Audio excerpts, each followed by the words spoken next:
Story 1. I banned my husband and father-in-law from the delivery room due to their intensely stressful and creepy behavior during my pregnancy.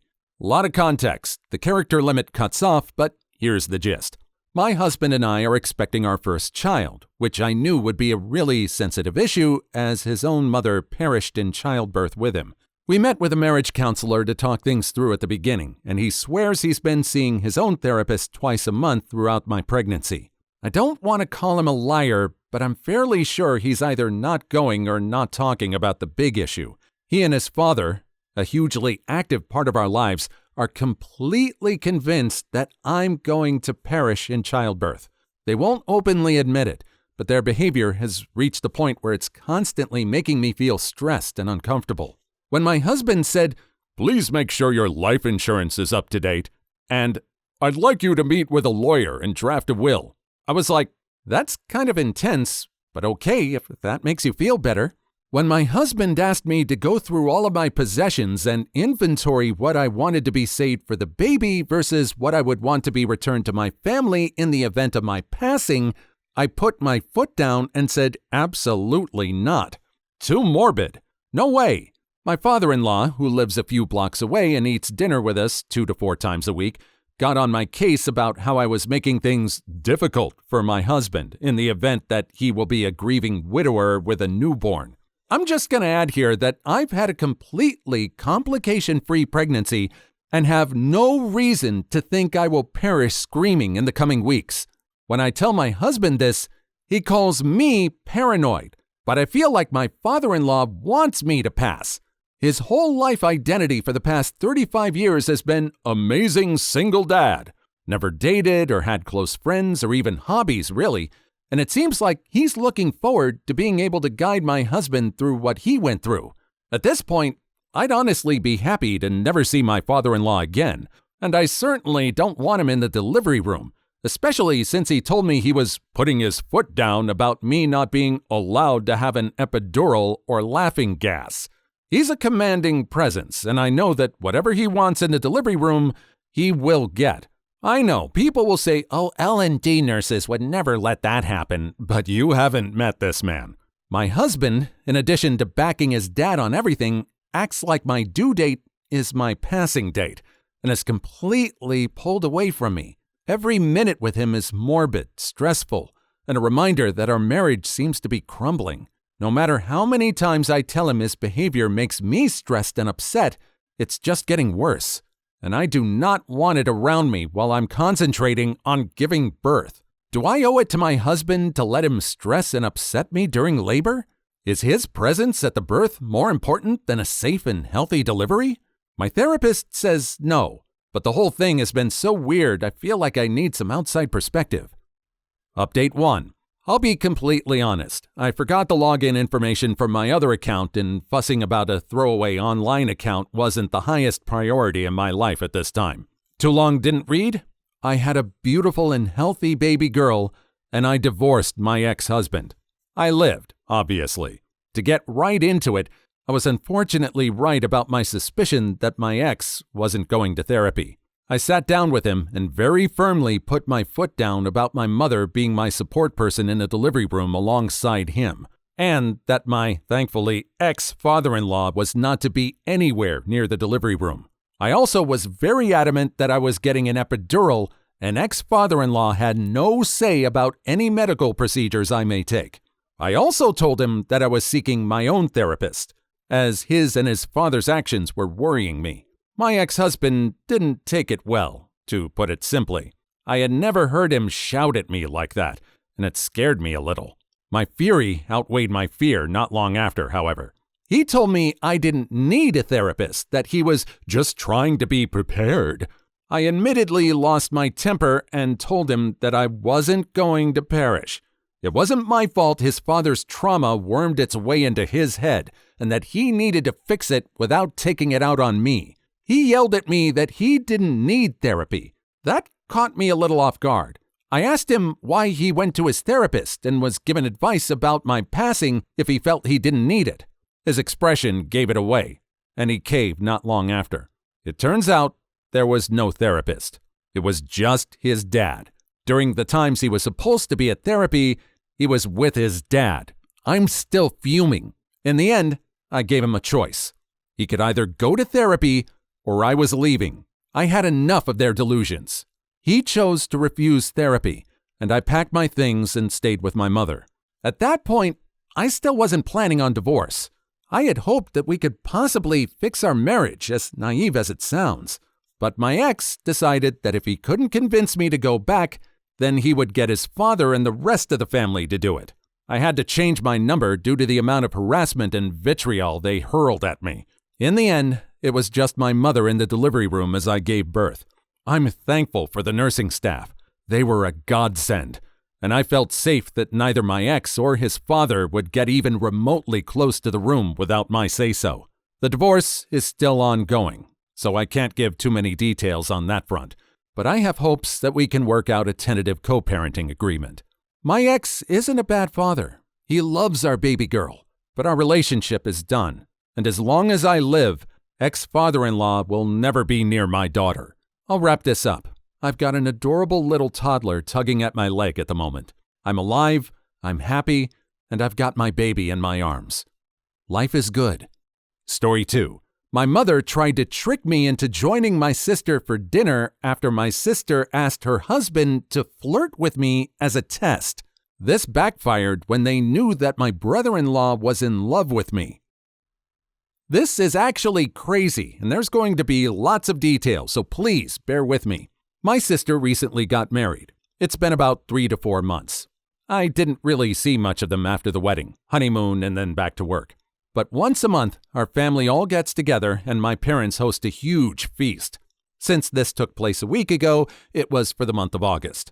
During this dinner, my brother-in-law was being extremely weird towards me. He was complimenting my body, ignoring my sister, and just straight up acting so strange. It was completely unexpected for several reasons.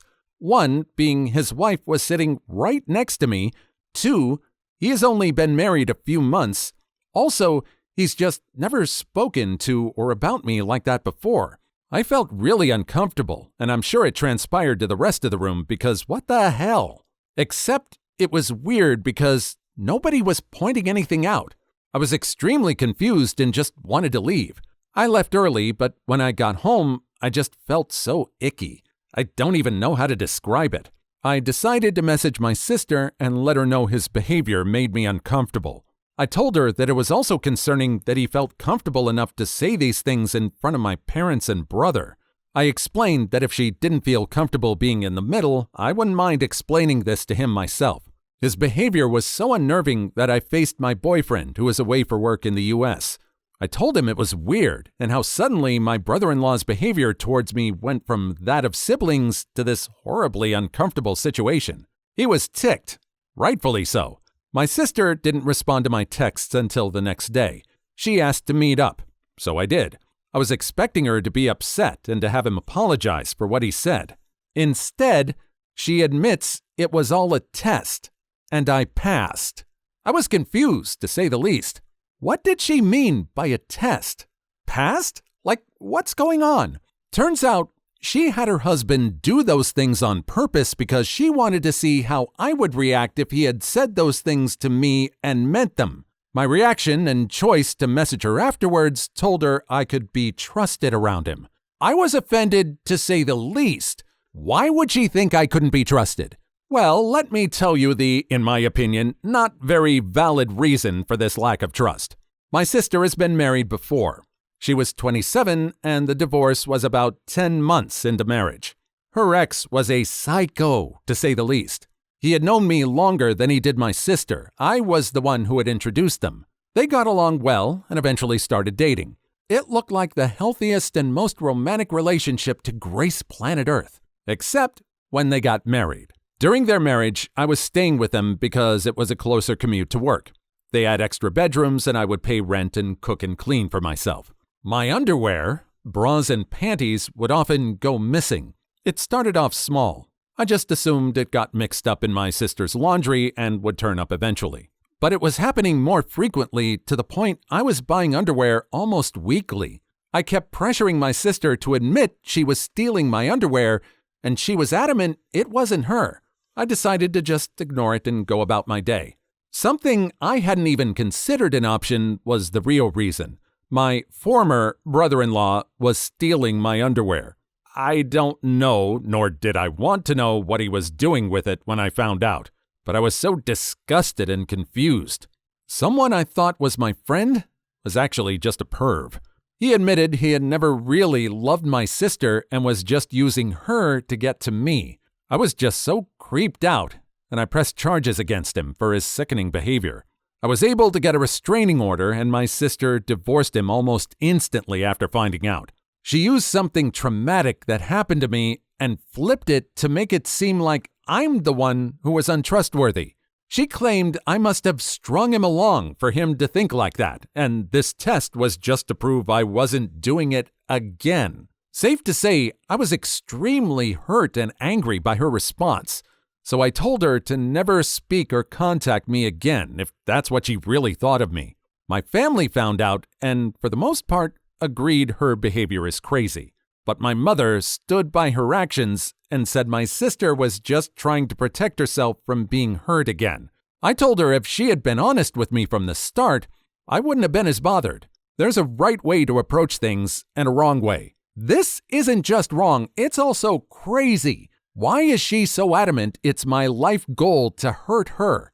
I didn't know that her ex was going to turn out like that, so why am I being punished?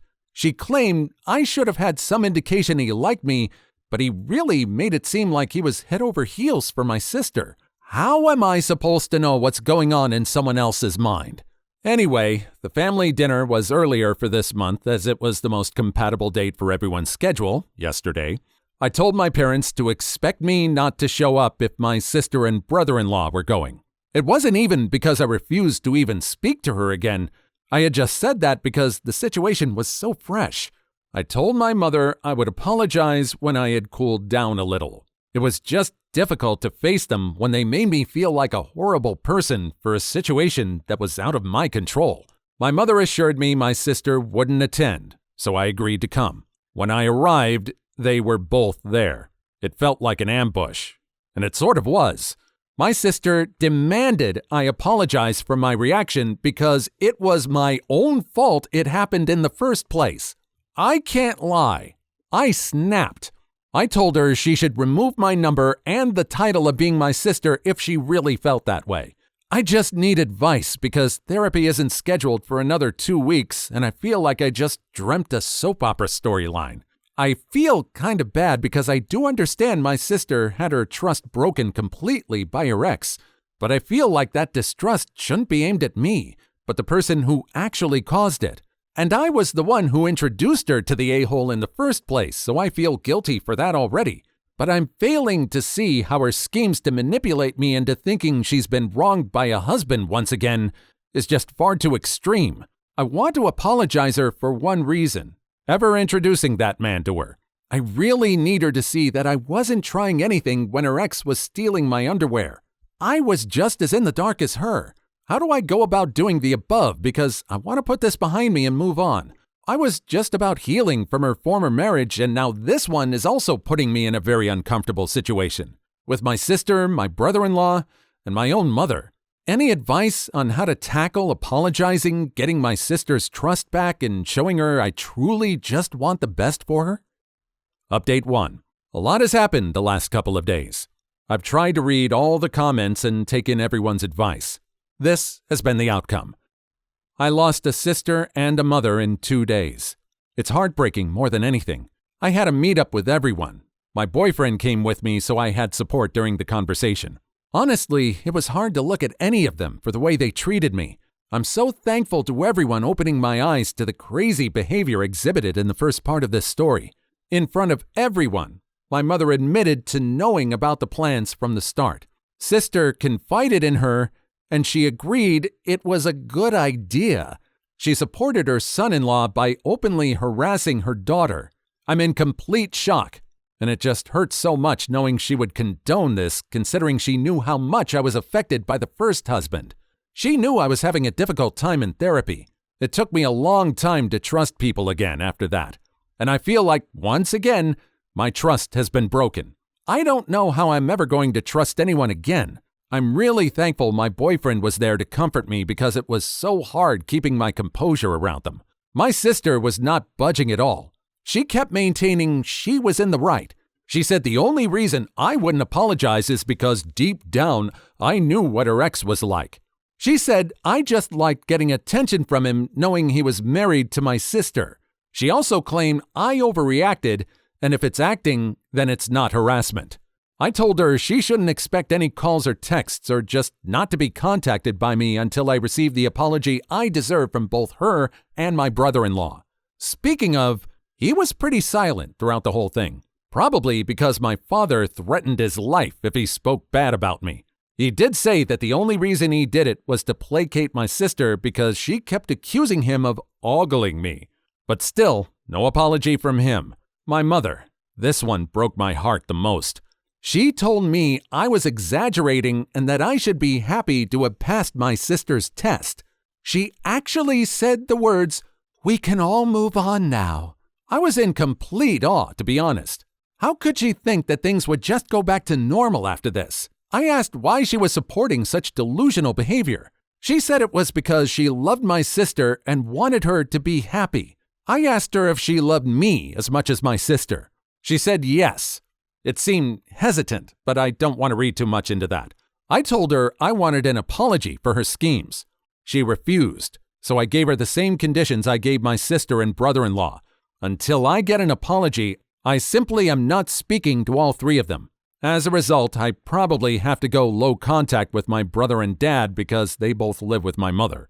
I mean, I'll hang out with them outside and without the presence of my mother, but if she'll let them is the question. I know some of you have suggested spending time with my boyfriend's family on holidays and occasions. I think it was just one person, but oh well. I haven't met my boyfriend's family before because they live in the US, but after this situation, I've taken a 2 weeks paid holiday from the end of this month, and he's taking me to meet them for the first time. I hope it goes well because they might be the only family I have now. My therapy session has been moved to tomorrow because I requested an emergency appointment. Wish me luck. Update 2. Posting this on my profile instead because a few people have requested an update. To be honest, there hasn't been much to update on in that particular situation. I am in contact with my mom now since the incident because she apologized. My sister and I still do not speak. From what I know, she's still married to my brother-in-law, and I think they're expecting, something I inferred from a family friend's Facebook post. I'm doing a lot better though. I've become closer with my dad and brother throughout everything. My relationship with my mother is more strained now. I feel like I still can't trust her, even though she apologized. I don't think we'll ever be as close as we were before my sister's schemes. My relationship is going really well, too. He was asking about rings, so I'm thinking a proposal might be in the future. Also, his parents are just the best. They've sort of taken me in, and it's so cute how they dote on me like I'm their daughter. His whole family is just incredibly supportive and uplifting. We're going to visit them again in July. I'm so excited to go back. I love it in the US. The weather is better, the people are nicer, and of course, I get to see where my man grew up. I just feel so much lighter and happier now that I've put what my ex-brother-in-law and current brother-in-law have put me through behind me. I wish her the best with her pregnancy, but that's all I can do since she's still refusing to apologize. This probably wasn't the update you were looking for, but it's all I can give at this moment. Hope you're all having a wonderful day and a better summer than I'm having. Oh, and anyone from TikTok? My brother-in-law and mother are not together. I've asked the person to take it down, but they haven't responded, so I just thought I would make it clear. Brother-in-law and mom have not slept together or done anything weird, to my knowledge. Please leave your story in the comments. I would love to make a video on them in the future. Also, don't forget to like and subscribe.